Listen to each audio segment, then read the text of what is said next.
Beirut, Norghazi Safadi fell for Basil Kartable at a pro-democracy protest in the Syrian town of Douma, near Damascus, in April 2011. He had this kindness and smartness, Safadi said.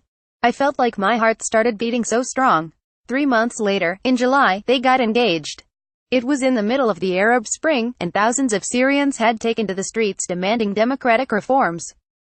The optimistic protests had yet to descend into a vicious civil war. The Damascus suburb of eastern Ghouta, where Douma is, had not become hell on earth, and hundreds of thousands had yet to die in violence that has driven millions from their homes. I just want my love to be with me even if he's dead. Is it an impossible dream? It was a giddy time. She, a human rights lawyer, and he, a self-taught software engineer, became inseparable, and they attended demonstrations together, desperately hoping for change from the government of President Bashar al-Assad. But the relationship fell victim to the war, which is now in its 8th year. Kartable was arrested in March 2012, 2 weeks before his wedding, and, as Safadi learned in August, he was executed in 2015. She has yet to receive official notice from the regime that Kartable is dead. Instead, Safadi waits and hurts. For more on this story, watch NBC's Nightly News. Tonight, I want to go there and to talk to him like I used to do, she said. Safadi, a small, soft-spoken woman with a steely resolve, has made it her mission to bury her beloved and mourn his loss at a gravesite, but she has been told nothing about the return of his body. Kartable, whose computer skills were widely known among programmers outside Syria, had long wanted to make the internet more accessible in his own country. Active as an open-source software developer, he was known to translate Wikipedia entries from English into Arabic. When anti-government protests erupted in Syria, he used his tech savvy to get around strict government censorship and posted hundreds of videos of demonstrations online so the world would learn what was happening inside the country. A video recorded just months after Kartable and Safadi met shows them beaming, playfully describing the beginning of their relationship. We expected everything was going to be solved, and we would win, Safadi said as she watched the video alongside NBC News, referring to the changes they desperately hoped for. But beneath the optimism ran an undercurrent of foreboding. Shortly after the demonstrations began, Assad responded with a bloody crackdown. Unarmed protesters were mowed down by bullets and tank shells. Still more were detained and tortured. As the euphoria of the protests dissipated and darkness descended, Kartable realized he had now something to lose. I never had a problem with them arresting me before we got engaged, but now I'm worried about her, he said of Safadi in the same video. I am always worried about him, Safadi said in the same video. I have fears. Kartable's best friend, John Phillips, was also concerned about his safety.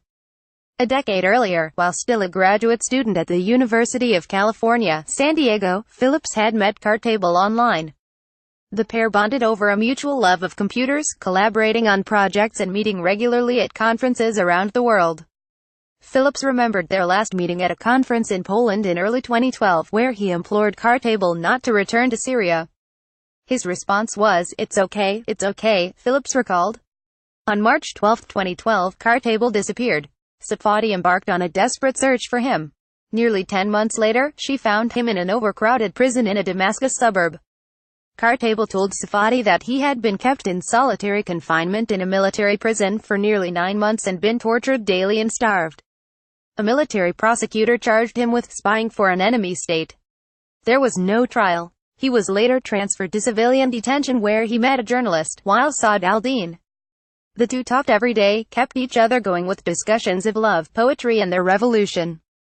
Al-Din fled Syria after being released on bail and is now seeking asylum in Canada. The horrors of Syria's prisons, including torture and deprivation, have been documented. An estimated 60,000 people died while in government detention from 2011 to 2016, according to the Syrian Observatory for Human Rights, a UK-based monitoring group. The Syrian regime has called charges of torture and extrajudicial killings in its prisons baseless. Although Kartable was imprisoned, with no prospect of being released, the couple proceeded with the wedding. Safadi's parents came to witness the vows, which the two exchanged through prison bars. With the hashtag Wikipedia founder Jimmy Wales recorded an online video in support. Then Secretary of State John Kerry called Kartable a prisoner of conscience. In 2015, almost 3 years into his arrest, Kartable disappeared again. He phoned Safadi before the guards took him away. She began searching. Last August, Safadi finally learned the truth. Kartable had been executed just a few days after he was taken from prison, according to her sources who have seen official documents authorizing the execution. The Syrian regime has not confirmed his death. "I didn't see the body," Safadi said. "Like all Syrians, I didn't get a death certificate because he was executed and they still deny this." Phillips is still haunted by that last exchange with his friend. "We absolutely failed," he said. "We did not get him out." Al-Din, for his part, is also preoccupied with his final moments with Kartable. "I can't forget him." Safadi, who now lives in Beirut, has published a collection of poems written while Kartable was in prison. It is titled Waiting. She continues to wait for a death certificate for the return of her husband's body. "I want a grave for Basil," she said, her voice trembling. "I just want my love to be with me even if he's dead." Is it an impossible dream? Kelly Kobiela and Yuka Tachibana reported from Beirut, and Kenneth Werner from London.